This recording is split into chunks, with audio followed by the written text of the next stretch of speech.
Selama ini, kalian semua dibohongi soal inflasi. Definisi inflasi menurut gua itu adalah simply perampokan. Mencuri kemampuan kalian untuk membeli sebuah barang atau jasa. Di sekolah, kita diajari bahwa inflasi adalah peningkatan harga secara umum dan terus-menerus. Kita diajarkan juga bahwa inflasi adalah hal yang wajar dan menstimulasi ekonomi. Itu semua adalah doktrin scam yang diajarin sekolah ke kalian. Dan di sini gua akan bongkar semua. Kenapa kalian tuh rasanya susah untuk menjadi kaya?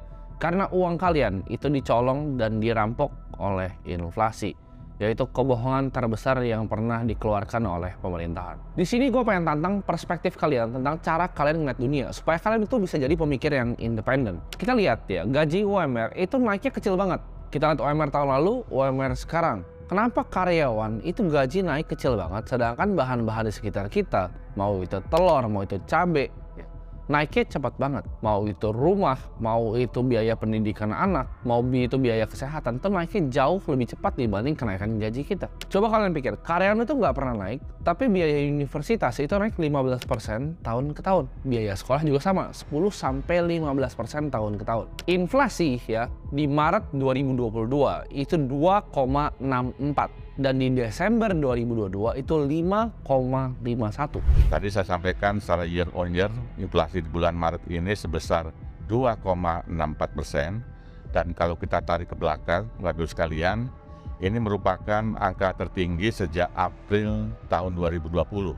Kalian bingung gak sih? Inflasi itu 5,51 di Desember 2022. Kita selama ini diajarin bahwa inflasi itu angka magic number-nya adalah 2%. Ya pemerintah Amerika mau pemerintah dimanapun mau inflasi di magic number ini 2%. Tapi kita lihat di Desember ya itu 5,51%. Dan kita masih diajarin ya sama orang-orang untuk nabung reksadana dengan inflasi 5,51%. Ini hal yang gue ngomongin bakal bikin gue dibenci banyak manajer investasi ya. Mungkin para pengelola fund di reksadana, mungkin teman-teman gue sendiri, tapi nggak masalah.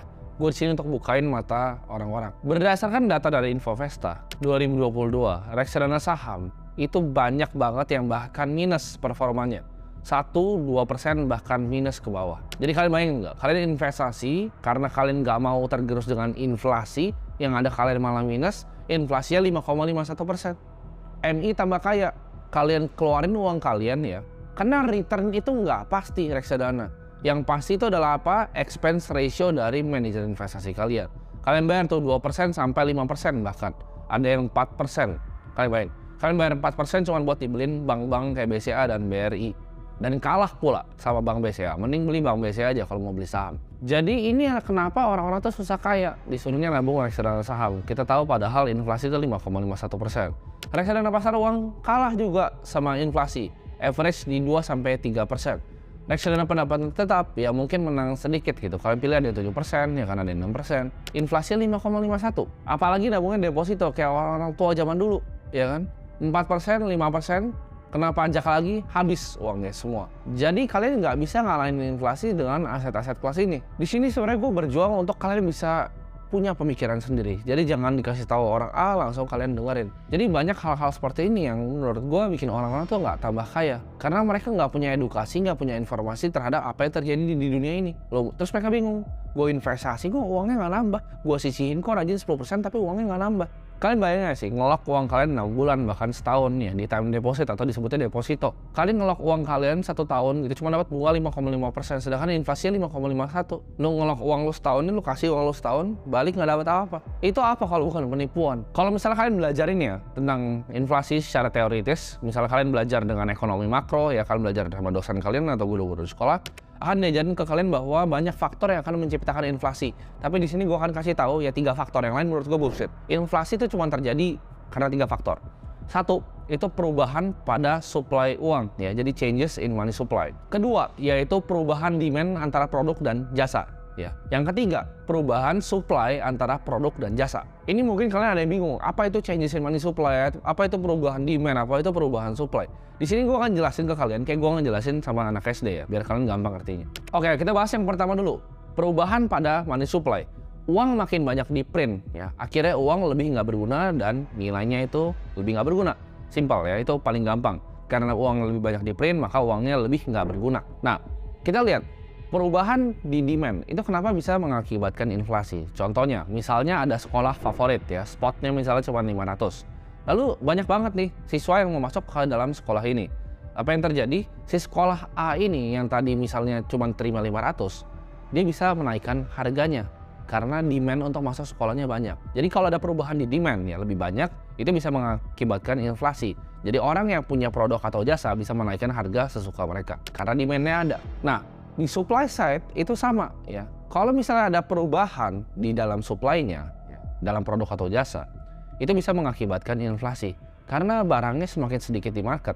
Ya, jadi harganya naik. Contohnya, waktu itu pas COVID, permintaan untuk kita tahu masker itu banyak banget. Dan supply itu sedikit karena ada orang-orang anjing yang nimbun-nimbun masker. Jadi apa yang terjadi?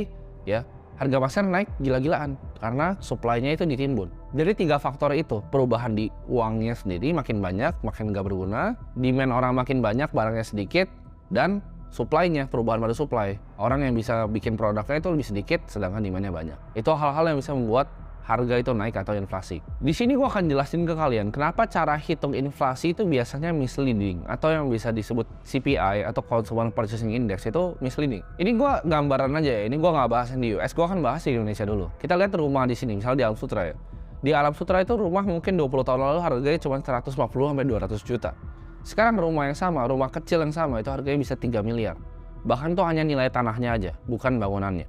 Kenapa? Apakah itu rumahnya makin bagus? Apakah itu rumahnya makin mewah? Apakah harga tanahnya naik?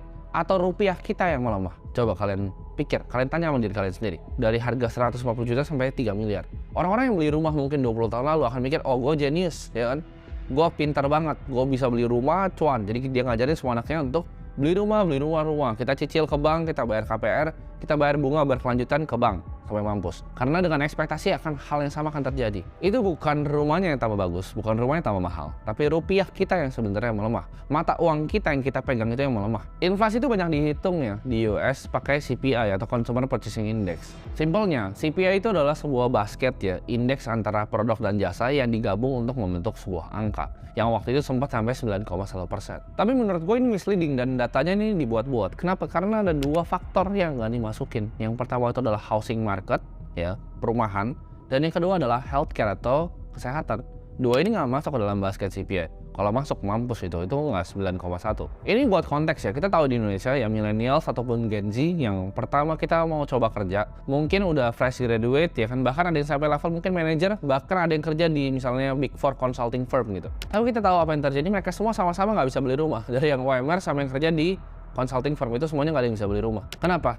Karena harga rumah sudah tidak masuk akal di Indonesia. Harganya sudah terlalu tinggi.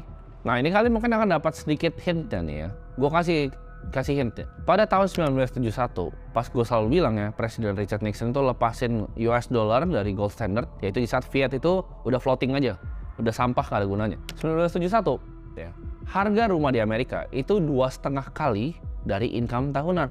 Ada yang tahu nggak angka itu 2022 terakhir itu berapa? Kan 2,5 kali tuh ya, 2,5 kali dari gaji tahunan. Misalnya gaji tahunan itu let's say on average $60.000. Jadi harga rumah tuh biasanya $120.000. Sekarang ya, itu bukan 2,5 kali di US, tapi 7 kali dari income tahunan. Kalian pikir nggak? Orang udah nggak bisa beli rumah di Amerika, sama. Jadi ini deritanya nggak cuma di Indonesia. Di US orang udah nggak bisa beli rumah karena harganya udah terlampau amat mahal. Nah kan di US 7 kali, kalau di Indo ada yang tahu nggak berapa kali? Nah itu kali tahu sendiri aja. Dari gaji rata-rata orang ya sama rata-rata harga rumah itu berapa kali sih dari income tahunan orang Indonesia? Berkali-kali lipat, dan itu nggak masuk akal lagi. Lu mau nyicil 20 tahun dengan bunga berapa? Bisa mampus itu nyicil kayak gitu. Itu cara paling cepat untuk jadi kalian miskin. Dan itu yang didoktrin sama orang tua kalian sendiri. Nggak boleh nikah kalau nggak beli rumah ya kan. Kalau belum beli rumah nggak ada tempat. Ya. Itu belajar dari mana? Ya. Harus punya rumah. Sewa aja nggak ada masalahnya kok. Emang kenapa kalau kalian sewa? Gitu. Jadi kalau duit kalian belum bener-bener banyak, kapan lu beli rumah? Jadi banyak hal-hal kayak gini yang diajarin orang untuk bikin orang tuh makin miskin. Salah satunya adalah beli rumah. Lu nggak tambah kaya kok dengan beli rumah. Itu uangnya melemah, bukan rumah lu yang naik harganya. Ya. Jadi rumah tuh cuma capital gain 3-4%. Lo bisa bayangin nggak sih lu beli rumah 2 miliar, terus orang kan bilang, oh tapi kan rumah nanti bisa disewa. Lu beli rumah 2,5 miliar, lu sewa 50 juta, itu istimewa di mana? Sebulan cuma dapat berapa lo? Udah itu ntar kalau ada yang rusak dia telepon lo, itu investasi di mana? Gua nggak ngerti itu investasi di mananya. Kecuali lu mau ngomong lu bangun real estate itu kayak lu ada added value, lu bikin beach club kayak lu bikin misalnya office building ya kan, lu sewain office.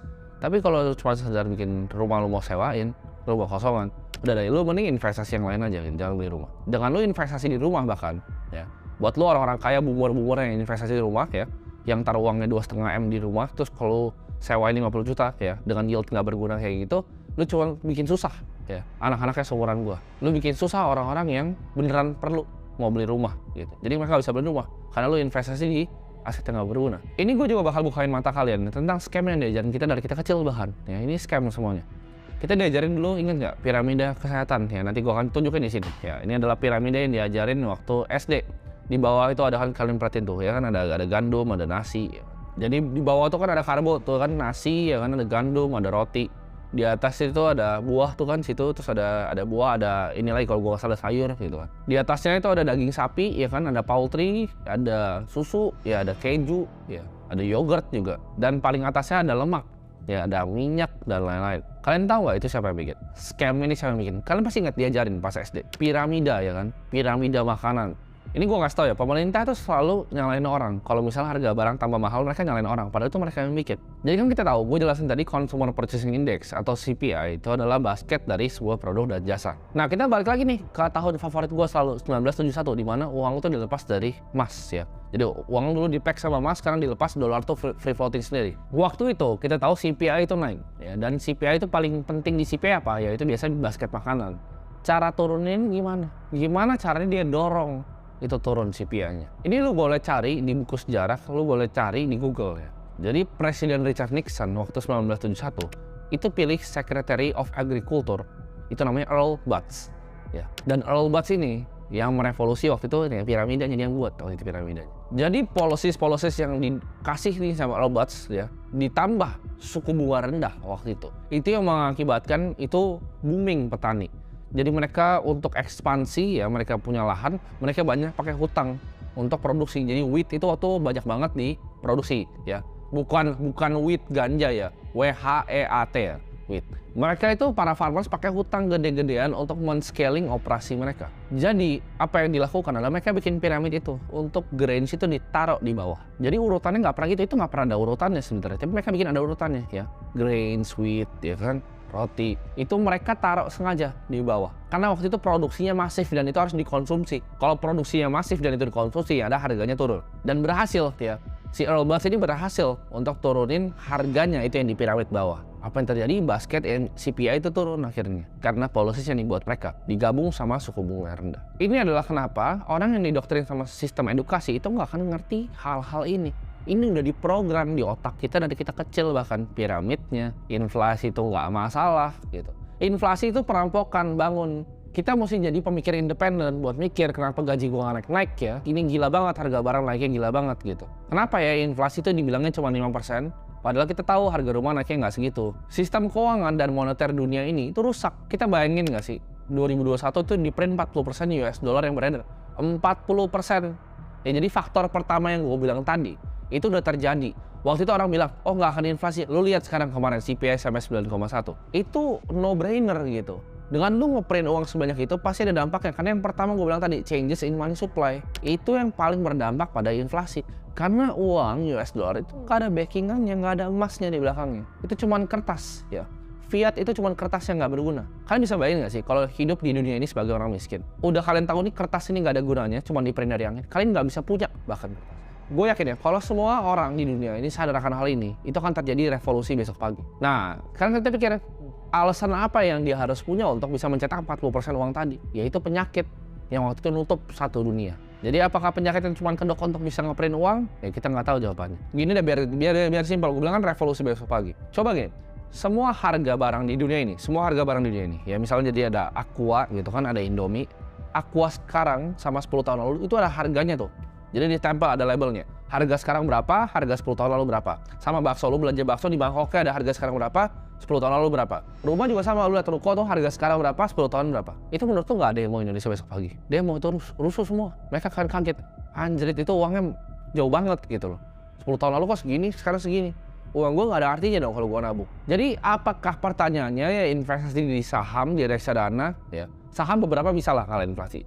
Reksadana ya, apakah bisa ngalahin inflasi? Emas apakah bisa ngalahin inflasi? Deposito apakah bisa ngalahin inflasi? Surat hutang negara bahkan apakah bisa ngalahin inflasi? Jawabannya tidak.